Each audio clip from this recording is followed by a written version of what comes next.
ಇಟಲಿಯಲ್ಲಿ ಭಾರತ ಮೂಲದ ಕೃಷಿ ಕಾರ್ಮಿಕರೊಬ್ಬರು ದುರಂತ ಸಾವು ಕಂಡ ಘಟನೆ ನಡೆದು ಕೆಲವು ದಿನಗಳು ಉರುಳಿವೆ.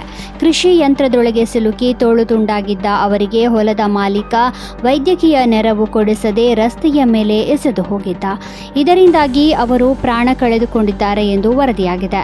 ಪಂಜಾಬ್ ಮೂಲದ ಸತ್ನಾಮ್ ಸಿಂಗ್ ಮೃತರೆಂದು ಗುರುತಿಸಲಾಗಿದೆ. ಭಾರತ ಮೂಲದ ಸತ್ನಾಮ್ ಸಿಂಗ್ ಅವರು ಆಂಟೋನೆಲ್ಲೋ ಲೊವಾಟೋ ಎಂಬವರ ಹೊಲದಲ್ಲಿ ಕೆಲಸ ಮಾಡುತ್ತಿದ್ದರು.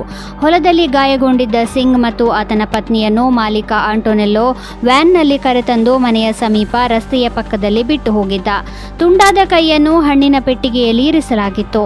ಈ ವೇಳೆ ಸಿಂಗ್ ಪತ್ನಿ ಸಹಾಯಕ್ಕಾಗಿ ಅಂಗಲಾಚಿದ್ದರು. 1.5 ಗಂಟೆಯವರೆಗೂ ಯಾವುದೇ ವೈದ್ಯಕೀಯ ಚಿಕಿತ್ಸೆ ಸಿಂಗ್ ಅವರಿಗೆ ಕೊಡಿಸಲು ಸಾಧ್ಯವಾಗಿರಲಿಲ್ಲ. ನಂತರ ರೋಮ್ನ ಆಸ್ಪತ್ರೆಗೆ ವಿಮಾನದ ಮೂಲಕ ಸಾಗಿಸಲಾಗಿತ್ತಾದರೂ ಚಿಕಿತ್ಸೆ ಫಲಕಾರಿಯಾಗದೆ ಸಿಂಗ್ ಕೊನೆಯುಸಿರೆಳೆದರು. ಈ ಸಾವಿಗೆ ಕಾರಣರಾದವರ ವಿರುದ್ಧ ತ್ವರಿತ ಕ್ರಮ ಕೈಗೊಳ್ಳುವಂತೆ ಭಾರತ ಬುಧವಾರ ಇಟಲಿಯನ್ನು ಕೇಳಿದೆ. ಇಟಲಿಯಲ್ಲಿನ ಭಾರತೀಯ ರಾಯಭಾರ ಕಚೇರಿಯು ತನ್ನ ಎಕ್ಸ್ ಪೋಸ್ಟ್ನಲ್ಲಿ ಸತ್ನಾಮ್ ಸಿಂಗ್ ಅವರ ಸಾವಿನ ಬಗ್ಗೆ ಭಾರತದ ಆಳವಾದ ಕಳವಳವನ್ನು ವ್ಯಕ್ತಪಡಿಸಿದೆ.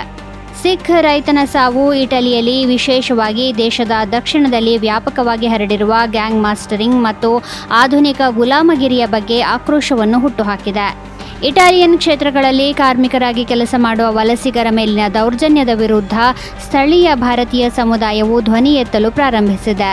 ಇನ್ನು ಈ ದುರ್ಘಟನೆಯ ಕುರಿತು ಪ್ರತಿಕ್ರಿಯಿಸಿರುವ ಇಟಲಿ ಪ್ರಧಾನಿ ಜಾರ್ಜಿಯಾ ಮೆಲೋನಿ, ಇದು ಅಮಾನವೀಯ ಮತ್ತು ಅನಾಗರಿಕ ಕೃತ್ಯ, ಇದಕ್ಕೆ ಕಾರಣವಾದವರಿಗೆ ಕಠಿಣ ಶಿಕ್ಷೆಯಾಗುತ್ತದೆ ಎಂದು ಹೇಳಿದ್ದಾರೆ.